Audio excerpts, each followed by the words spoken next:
You are Locked On Kentucky, your daily podcast on the Kentucky Wildcats. Part of the Locked On Podcast Network, your team every day. All right, what's going on, Big Blue Nation? Welcome on into Locked On Kentucky, your daily Kentucky Wildcats podcast. I'm your host, Lance Dawe, writer for USA Today for various SEC-related things, but on this podcast specifically, we take a dive into all things Kentucky athletics. All right, on today's episode, we're going to be talking about a variety of topics, going to be talking about TyTy Washington, going to be talking about the AP poll a little bit today, probably going to rant for a little bit today on today's show, and then finally, a topic that we have not gotten to in quite some time, Kentucky football. It's been quite some time since we've talked about the Wildcats football program. We're going to talk about what they've been doing in the transfer portal. We're going to talk about what they are bringing back. A lot of announcements have happened since we last discussed the Kentucky Wildcats. Thank you so much for making Locked On Kentucky your first listen every single day. I want to remind everybody that we are free and available on all podcast platforms, and on YouTube, please make sure to subscribe. All right, TyTy Washington, named SEC Freshman of the Week for the fourth straight week in a row, co-freshman of the week, SEC co-freshman of the, or co-SEC freshman of the week, man. For the fourth straight week, Jabari Smith and TyTy Washington both earned the award. Jabari Smith, 6'10", forward out of Fayetteville, Georgia, averaging 20 points, 5 rebounds, and 2 blocks in Auburn's wins at number 24, Alabama, and at Ole Miss. Tallied a career-high 25 points on 8 of 14 shooting from the field, including a trio of three-pointers and a career-high 4 blocked shots at Alabama. TyTy Washington, on the other hand, as some of you might know, out of Phoenix, Arizona, averaged 21.5 points, 4.5 steals, and 3 rebounds at Vanderbilt and against Tennessee. And against the Volunteers, TyTy Washington poured in a career-high 28 points and added 5 assists and 3 steals. My takeaway from this is, quite honestly, TyTy Washington might be this team's MVP right now. And I know some people are going to knee-jerk reaction say, Oscar Tshiebwe. Of course Oscar Tshiebwe is the best player on this team, no doubt, no question. Well, I think that when you go back to that Tennessee game, you have to look at the who was a factor, right? Who was offensively making their mark against the Volunteers. And as we noted in both of our recaps of that game, both the instant reaction and the official recap of that basketball game, Oscar Tshiebwe had 9 points and 12 rebounds, those numbers are significantly underneath what he normally puts out on a given night. TyTy Washington, on the other hand, kind of carried in a 28-point win. He had 28 points of his own. But in that game, one of the things that we said was going to be very important was guard play. Tennessee forces a lot of turnovers. They have a plethora of guards that can collect steals. Santiago Vescovi, Kennedy Chandler, Zakai Ziegler, the depth piece there. All three of those guards know how to turn you over. And we were talking here on the show about how important TyTy Washington was going to be in that matchup. You and I both were talking about how important it is that he needs to play comfortably and he needs to play within himself and not turn the ball over, essentially. And he didn't do that. He scored 28 points, dished the ball around. Severe Wheeler also had good moments in the game as well, had 8 assists. But TyTy may be this team's MVP, not because of his ability to distribute the basketball, but also score. We've talked about this so many different times, and if you watch, you know that this kid is NBA ready. He does everything. He can get to the rim. He can handle the basketball. He can run in transition. He can shoot the mid-range jumper. He can shoot the 3. He can run the offense, or he can create offense off somebody else that's running it.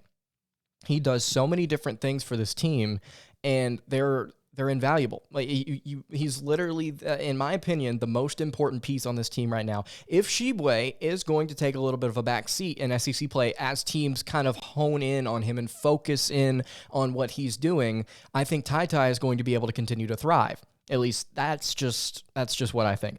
And I know that we talked about doing player power rankings on Thursday. I want to go ahead and get to them this week. I think that it'll be fun if we do it in this first segment. Obviously, at the top of my player power rankings for the Wildcats, I have TyTy Washington. 28 points versus Tennessee, like I mentioned, 21.5 over the past couple of games. He's playing very, very well for the Wildcats right now. Number 2 in my player power rankings for the Kentucky Wildcats, we only do 3 players. Severe Wheeler. 21 points versus Tennessee, also had 8 assists as well. It was his first game back from his neck injury that he suffered against the LSU Tigers just a week or so ago. He played very well in his return.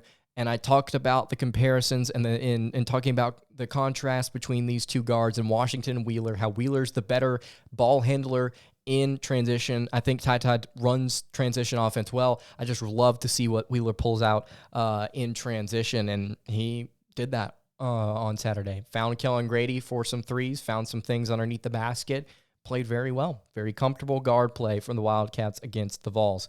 Talking about Kellen Grady here, he's my third player in the player power ranking. 16 points versus Tennessee, and he caught a lot of those passes in transition. He was knocking down a few different threes. He was the recipient of a lot of different assisted baskets against the Volunteers. And if he can shoot himself out of the slump that he shot himself into, he is going to be one of the most important pieces on this squad as the games roll on. We talked about it at the end of non-conference play, how important Kellen Grady is going to be to this offense and how he needs to get the ball more, or at least needs to shoot it more.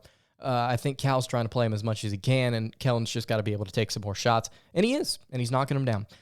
So, again, player power rankings, Washington, Wheeler, and Grady. If you have any thoughts on those three guys, let me know in the comments below, or if you want to tweet at me at LanceDawe_. If you want to tweet at the account, the Locked On Kentucky account, Locked On UK, is the Twitter handle there. All right, so that's it. TyTy Washington, SEC Player of the Week, and then our player power rankings. Really in love with what Kentucky's guards are doing. I want to talk about the Associated Press poll here in just a little bit. I've got some thoughts on what happened, what came out yesterday. I've got a lot of different opinions on it. Before we tell you about the AP poll, I want to tell you guys about our friends at BetOnline. BetOnline would like to wish you a happy new betting year as we continue our march through the playoffs and beyond. BetOnline remains the number one spot for all the best sports wagering action for 2022.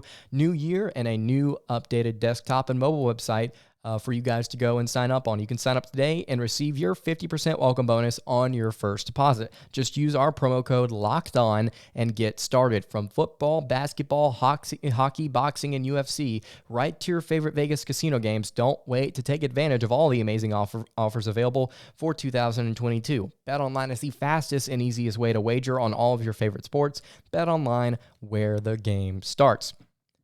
All right. The Associated Press Top 25 poll, as you may know, for basketball, it comes out on Monday. Comes out about 11 a.m. Central Time, 10 a.m. Central Time, somewhere around there. And I have had a gripe with the way that voters vote for quite some time across sports. So I'm talking college basketball and college football here. The AP poll, in my opinion, is inconsistent, and the people that vote on it need to be regulated. The pool of people that vote, it needs to be closely monitored. This basketball poll that came in this past Monday, just yesterday, had Kentucky at number 12, which is great. That's great. Kentucky was at number 12. Considering the fact that the Wildcats had a relatively weak strength of schedule before they opened up conference play, and now they've played some legitimate opponents. 14-3, 12th in the country. They just dropped 107 points on Tennessee, who is still somehow ranked. It just goes to show you the AP poll voters really, really think that Kentucky's a good basketball team, and they're going to continue to rank them higher and higher if they continue winning. And the people that lose to them are going to stay in the top 25 if they're there. The problem that I have with the AP poll this week is with the Auburn Tigers, who is going to be Kentucky's opponent on Saturday. Now, I personally have a great deal of confidence that the Kentucky Wildcats, if they play like they did this past Saturday, or even half of what they did this past Saturday against Tennessee, if they go in and they play like that, even a sliver of what they did against the Vols, if they play like that against the Tigers, they're going to win they're going to win the game. At least that's my opinion. I have a great deal of confidence in Kentucky in that matchup. Auburn is 16-1 right now, and they received 36 first-place votes in the AP poll. Gonzaga received 25 first-place votes. And if you had to guess, without looking at the AP poll, who finished first? The team with 36 first-place votes or the team with 25?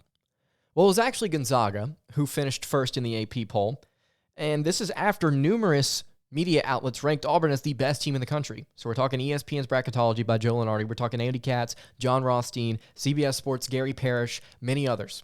This is not specifically about Auburn. This has nothing to do with Auburn. This has to do with the AP poll. Auburn received, again, 36 first-place votes. as opposed to Gonzaga's 25. So 11 more than the next closest team. And yet Auburn only scored 1,482 points as opposed to Gonzaga's 1,486. So that indicates there's a discrepancy in the poll. Some people that voted had Auburn ranked so low that 11 first-place votes were discounted, and they are still ranked second. So you may say, well, what happened? Well, there were 2 AP voters that put Auburn at number 6 and number 9. 16-1 Auburn, with the best strength of record in the country, put Auburn at number 9. John Wilner and Jesse Newell were the 2 AP voters that put Auburn at number 6 and number 9. I want to note here that, again, this is not about Auburn. This is about the poll. While everyone is entitled to their own opinion, Jesse Newell put 3 teams in front of Auburn that are currently ranked outside the top 10. He put Kentucky at number 7. I think Kentucky's a borderline top 10 team. If they're number 10, I'm all for it. I think Kentucky is somewhere in that range. 12th, 10th, 9th, I'm cool with that. But he put Houston at number 4, and he put 4-loss Villanova at number 3. The Wildcats have lost 4 games this season, and he put them at number 3. Kentucky's ranked 10th. He put them at 7th, or 12th. He put them at 7. Houston is ranked 4th in his ballot, but they're actually 10th in the AP poll. And Villanova's 11th in the AP poll, and he put him at 3. He put him at 3. I respect, again, that every voter can choose to vote however they wish. But Jesse Newell seems to be out of line when you go and look at his poll on collegepolltracker.com. He's out of line with almost everybody that voted.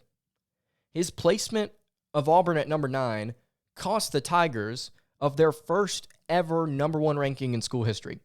May it also be noted that he has 11-6 Alabama at number 18. Again, this has nothing to do with Auburn. Has nothing to do with Auburn. The point I want to make here is that some people that vote in the Associated Press poll are either one of 2 things, like Jesse Newell. If this is talking about specifically Jesse Newell, he's one of 2 things. He's either extremely biased against Auburn or against something or towards something, or he doesn't watch college basketball. It's one of those 2 things. And again, everybody can have their opinion. Everybody can have their opinion. Not everybody needs to vote the same way. That's why there's a voting system put up in the first place. Duh. But to be that far out of line eventually starts to cost teams things. In this instance, it cost Auburn their first shot ever at a number 1 ranking. It was a legitimate shot. The numbers backed it up. The net rankings backed it up. Gonzaga has 9 quad 4 wins. 9 quad 4 wins. That's a terrible strength of schedule. Auburn's got a better strength of schedule. They beat the common opponent between the 2. Auburn beat Alabama. Gonzaga lost to the Crimson Tide. Again, this is not about Auburn, but it cost them that. And so the question is, for college football and college basketball, what could people like Jesse Newell cost programs? Think about it this way. If you are a group of 5 program in the future, and you have a shot at either the college football playoff or you have a shot at a New Year's Six Bowl, and you play a team like Houston that was on the borderline of being ranked, but somebody like Jesse Newell just decided not to rank them, even though the majority of the consensus, the people that vote for the AP poll, the majority of those people say that Houston's a top 25 team. But because Newell had them ranked so low or unranked, Houston was not in the top 25. Let's say you, as a group of 5 program, get that victory. And come playoff time or come New Year's Six Bowl time, if you're trying to decide who the best Power 5 school is, they're evaluated and they're told, well, you only had 4 AP top 25 wins, and you would have had a 5th if Houston if you had beaten Houston and they had been ranked. But unfortunately, they weren't ranked, and so we're giving the edge to a team like Notre Dame in this New Year's Six Bowl, or we're giving a team like Oklahoma State or Baylor the edge in the college football playoff. We're giving those teams a chance. It would be robbing that group of 5 school of an opportunity to go perform because an AP voter, selfishly out of bias or out of blatant ignorance, didn't vote a team that deserved to be in the top 25 in the top 25. That's just an example of how a butterfly effect could potentially derail a season, could remove opportunities for future programs. And so, again, I'm not saying everybody needs to vote uniform, but it is so far out of line. Again, it's one of two things. It's bias or blatant ignorance. Those type of people do not deserve to vote on the Associated Press poll. If you are going to be that far out of line, you don't deserve to vote. You don't deserve to vote on this. It should be it should be people that are educated and understand the sport and understand what's going on and actually watch the games without bias that should be voting on this. I'm all for getting beat writers in. I'm all for getting people across the country voting. I'm all for switching it up every year. But guys like John Wilner and Jesse Newell are costing programs like Auburn an opportunity. And again, I think Kentucky's going to beat Auburn. There goes Auburn's shot at ever getting number one, at least for this season. So I just really have some major complaints with the AP poll about how the AP poll does not regulate and monitor the pool of people that they bring in to vote on their poll, because people are misconstruing things with their vote, and they're costing programs opportunities. Again, has nothing to do with Auburn. We could apply the exact same thing to college football. And in fact, on ESPN Radio, I hosted a show on ESPN Radio all of last year. This was something I talked about early on in the college football season, about 4 or 5 weeks in. Like, eventually you're going to cost somebody down the line. If you vote 0-5 Arizona in your AP poll. And guess what? That actually happened. If you go back and look, about 4 or 5 weeks in, Arizona was 0-3, 0-4, 0-5. Somebody was still putting the Arizona Wildcats in their top 25. You're costing teams the ability to get ranked. You're costing these smaller programs the ability to shine or to do things down the line by doing ignorant things like that or blatantly biased things like that. People like John Wilner and Jesse Noel, or whatever his name is, they should not be allowed to vote. They should not be allowed to vote. All right, we're going to talk about Kentucky football here in just a second. I know I was going to rant. I knew I was going to do that. And if you disagree with me, if you think guys like that should vote, I would love to hear your thoughts as to why. Because I quite frankly don't think that people like them should. We're going to talk about Kentucky football here in just a second. But before we do that, I want to tell you guys about our friends at Built Bar. It's the new year, so that means New Year's resolutions. If yours is about getting fit or eating healthier, you need to make sure that you include Built Bar in your plan. Built Bar is the protein bar that tastes like a candy bar, or maybe even better than a candy bar. Built Bar makes it so easy to stick to your New Year's resolution because it actually tastes good and you'll actually want to eat it, unlike other protein bars, which can be chalky, waxy, grainy, or just plain awful. They can just taste terrible. And, you want to eat healthy, right? And eventually, after you start to eat some things, it just gets so boring. About like week 3 or 4, you might be asking yourself, this is just really not worth it. Nothing tastes good. Where's all the chocolate? Where's all the things that actually are taste great? Well, I can just tell you right now, Built Bars are covered in 100% real chocolate, and they taste great. Most Built Bars contain 130 calories, 4 grams of sugar, 4 net carbs, and 17 grams of protein. You can compare that to a candy bar, which is usually around 240 calories, 30 grams of sugar, and dozens of net carbs. You can go to Built's website right now. You use promo code LOCKED15 to get 15% off your order. You can use promo code LOCKED15 for 15% off at Built.com for any flavor you may choose. Coconut almond, peanut butter brownie, raspberry, cookies and cream, salted caramel, mint brownie. They've got so many different flavors. In fact, if you go to Built.com, they're always coming out with new flavors you want to go and check out and see what's new. Again, Built.com, promo code LOCKED15 for 15% off your order.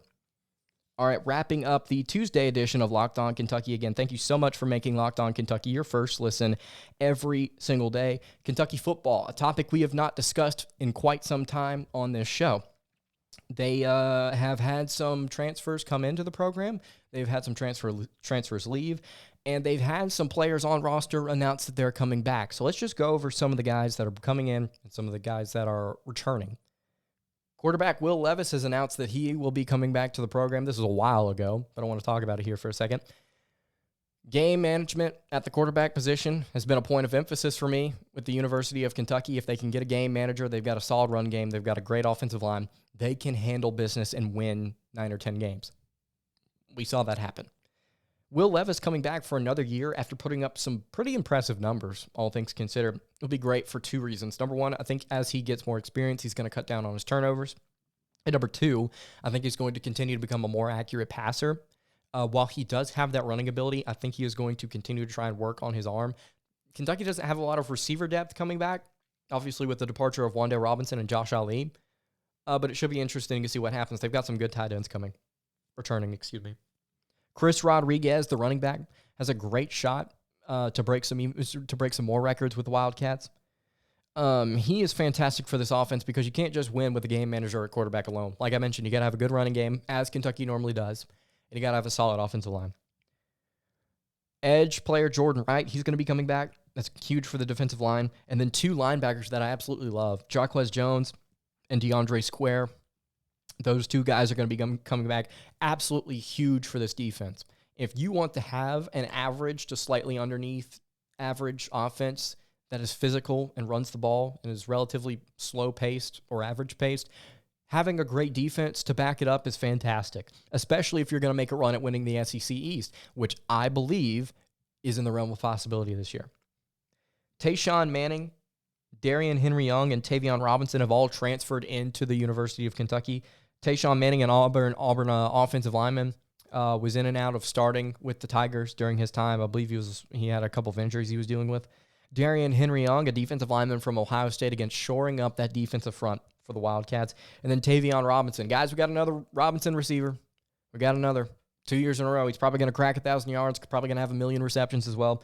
You go back and watch some of his film at Virginia Tech. He's similar to Wan'Dale, but we're going to continue to break him down as the offseason goes on.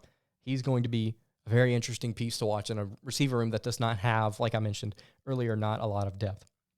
So a lot of people coming back, some players transferring in. I'm sure we're going to see more guys transfer in. And it's just a matter of time to see who those guys are. I believe Kentucky's looking at a few right now. But that's going to do it for today's episode of Locked On Kentucky. Again, I hate to rant as much as I did about the AP poll, but it's something that's been weighing on me for quite some time, and seeing the one that came out on Monday was very frustrating. You can follow the show on Twitter at Locked On Kentucky. You can follow me on Twitter at LanceDawe_. You can follow the show on Twitter at Kentucky Podcast. If you have any questions, comments, concerns, let me know. Love to hear what you have to say. I will see you all tomorrow. Have a good day, everybody, and God bless.